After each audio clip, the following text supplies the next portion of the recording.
Untuk makluman tuan-tuan dan puan hadirin sekalian, saya tidak menyokong sesiapa. Saya ni bebas dan saya membuat PC ni atas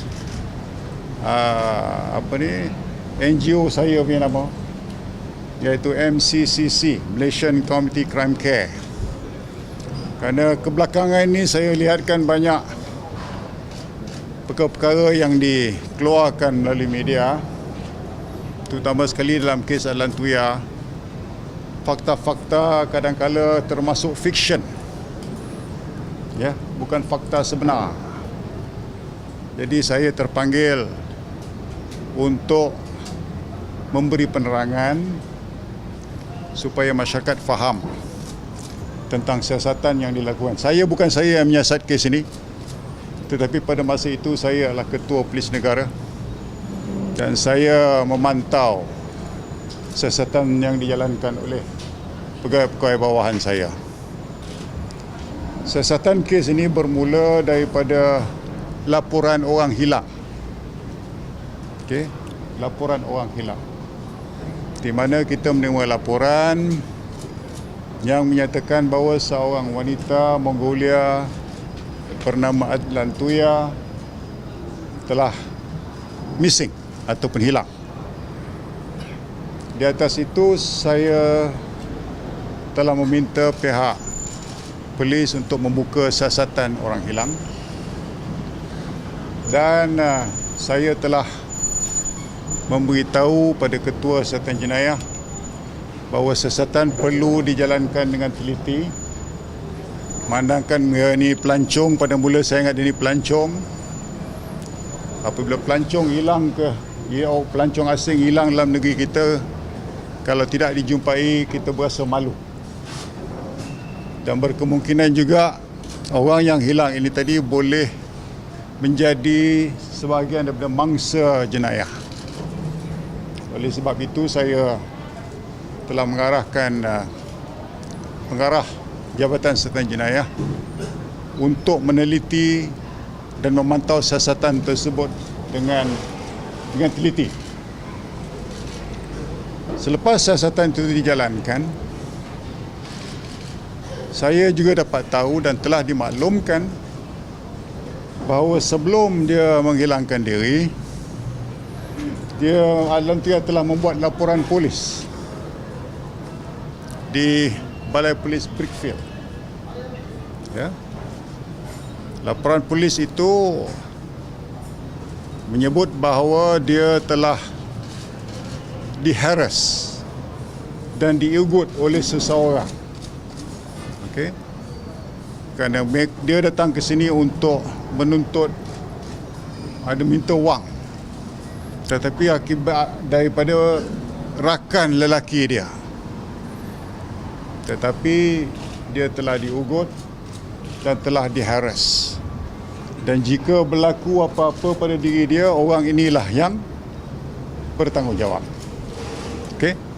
Dan disebut nama orang itu dalam laporan polis tersebut. Seperti mana tuan-tuan yang telah mengetahui bahawa lepas itu kita kenali sebagai Razak Baginda. So hasil siasatan juga mendapati bahawa ada 2 orang pegawai polis yang terlibat pada malam dia hilang. Ini telah diberi keterangan oleh saksi-saksi yang memberi statement pada polis, terutama sekali pemandu teksi yang membawa dia ke sana dan lain-lain saksi yang telah kita kumpulkan. Dan daripada siasatan itu tadi kita dapati bahawa dia telah dibawa ke satu tempat di Bukit Cerakah. Itu daripada keterangan saksi. Dan hasil daripada maklumat-maklumat yang kita perolehi, saya telah mengarahkan bahawa 2 anggota polis tersebut ditangkap. Pada masa itu beliau tidak ada di sini. Mereka telah membuat tugas mengekskort Perdana Menteri Tun Abdullah Badawi ke luar negara. Jadi saya telah mengarahkan Ketua UTK untuk pergi ke negara tersebut dan memanggil dia balik dengan menyatakan bahawa ada tugas khas untuk diberi apabila dia balik. Dan apabila sampai ke Kuala Lumpur, saya telah mengarahkan tangkapan dibuat terhadap kedua. Selepas Perdana Menteri Tun Abdullah Badawi balik ke Malaysia, saya telah memberi briefing kepada beliau tentang kes ini dan memberitahu siapakah mereka-mereka yang terlibat dalam kes kehilangan wanita ini. Pada masa itu kita belum tahu kena bunuh ke apa, belum tahu, masih dalam siasatan, ya. Dan saya juga membrief mengatakan bahawa pihak polis ingin menangkap Razak Baginda. Okey. Dan lepas itu Tun Abdullah Badawi telah meminta saya untuk brief Timbalan Perdana Menteri tentang perkara ini. Saya kata tak perlu, kerana you Perdana Menteri, saya brief Perdana Menteri je. Tapi dia telah meminta saya brief Timbalan Perdana Menteri. Saya kemudian menghubungi Timbalan Perdana Menteri, mengatakan saya nak berjumpa di atas arahan Perdana Menteri.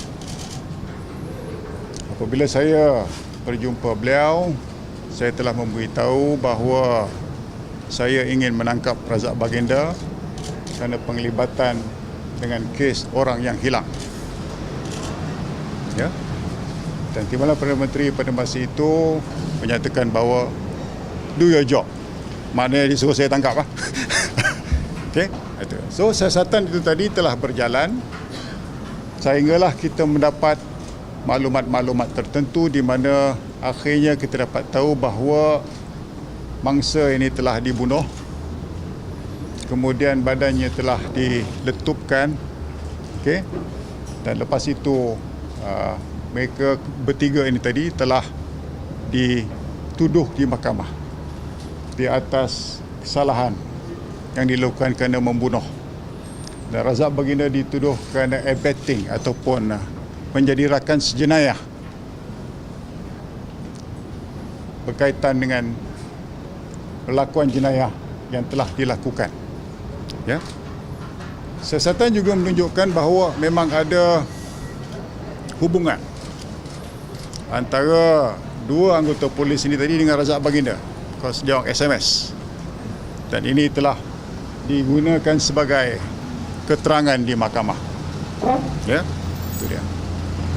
Jadi siasatan polis juga tidak menunjukkan ada penglibatan Datuk Seri Najib sendiri dalam kes ini. There's no evidence to show that ada penglibatan Datuk Seri Najib dalam kes ini. Tetapi kes ini telah banyak dikeluarkan allegation. Kononnya ada gambar yang dikeluarkan dia makan bersama dengan Perdana Menteri sekarang ni, iaitu Najib dengan Razak Baginda, dan kemudian disiasat gambar itulah gambar palsu. Okey. Jadi perkara ini telah disensasikan dengan banyak berita-berita yang tidak betul. Dan semua saksi-saksi telah memberi keterangan di mahkamah, termasuk PI Bala telah memberi keterangan di mahkamah. Tetapi selepas memberi keterangan, ada pula pihak yang telah membuat statutory declaration, okay, yang menyatakan sebaliknya. Itu kita heran mengapa tidak didedahkan dalam mahkamah. Tetapi apabila kes dah habis berjalan, kemudian dibuat statutory declaration dengan sokongan pihak-pihak tertentu. Jadi kita melihatkan bahawa ini adalah satu perkara yang cuba untuk mengaitkan kes ini dengan seseorang. Okay? Dan baru-baru ini Al Jazeera telah membuat video klip berkaitan siasatan kes ini. Pada mulanya betul, seperti mana yang saya beritahu tadi, Alan Tuya buat report and all that, semua betul. Tapi akhirnya berbeza sedikit. Apabila dia masukkan SDPI Bala, Kemudian dia interview seseorang yang mengatakan bahawa Razak Baginda yang menembak. Okey. So ini adalah perkara baru yang diintroduce selepas kes ini dibicarakan di mahkamah.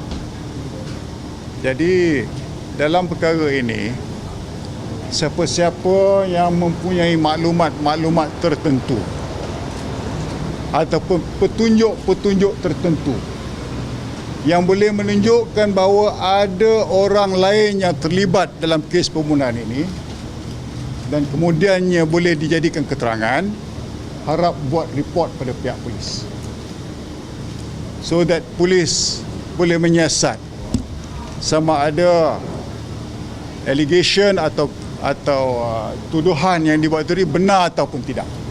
Ya? Jangan kita buat cerita je, lepas tu tak berani buat report. If you have the evidence, lodge a police report. Polis tidak akan menutup apa-apa. Ya, polis tidak akan menutup apa-apa. So itu yang saya nak menyatakan sekarang. Because saya pentingkan kebenaran. Saya tidak menyokong sesiapa. Saya tak sokong Perdana Menteri ke. Saya tak sokong pembangkang ke. Bagi saya, rakyat Malaysia perlu tahu fakta-fakta kebenarannya. Tapi dalam kes ini malangnya Razak Baginda telah dibebaskan. Banyak orang tanya pasal motif. Apa motif dia membunuh? So kalau kita tahu pasal motif, mangsa sendiri dah buat report. Apa sebab dia diugut? Ya? Kalau mangsa sendiri dah buat report apa sebab dia ugut, itulah motifnya. Okay? Itu motifnya. Motif penting di dalam kes-kes circumstantial evidence. Iaitu evidence circumstantial di mana orang tak nampak siapa yang melakukannya. Motif penting. Tetapi kalau ada saksi-saksi yang menyatakan bahawa orang inilah yang membunuhnya, maka motif tidaklah begitu penting sangat untuk dibuktikan di mahkamah, because you know who is the one who commit the crime. Okay? Ini dari segi undang-undang pula saya beritahu, dari segi undang-undang. Jadi itu yang saya nak beritahu sekarang ni, bahawa kita perlu jaga-jaga. Jadi sesiapa yang ada maklumat, ini saya cakap terus terang, jangan buat cerita jadikan polemik. Sesiapa yang ada maklumat, sekiranya mana-mana orang lain yang terlibat dengan siasatan pembunuhan ini, okay, sila buat laporan polis. Berani buat laporan polis. Jangan buat cerita saja. Okay? Apabila you buat laporan polis dengan maklumat yang baru ini tadi, maka pihak polis akan menjalankan siasatan untuk mendapatkan keterangan yang baru untuk mengaitkan siapa-siapa yang terlibat dengan jenayah tersebut. Okey? Itu yang saya nak beritahu lah. Kalau tidak dia jadi polemik, orang kata dia ni tak mengaku, jadi macam drama.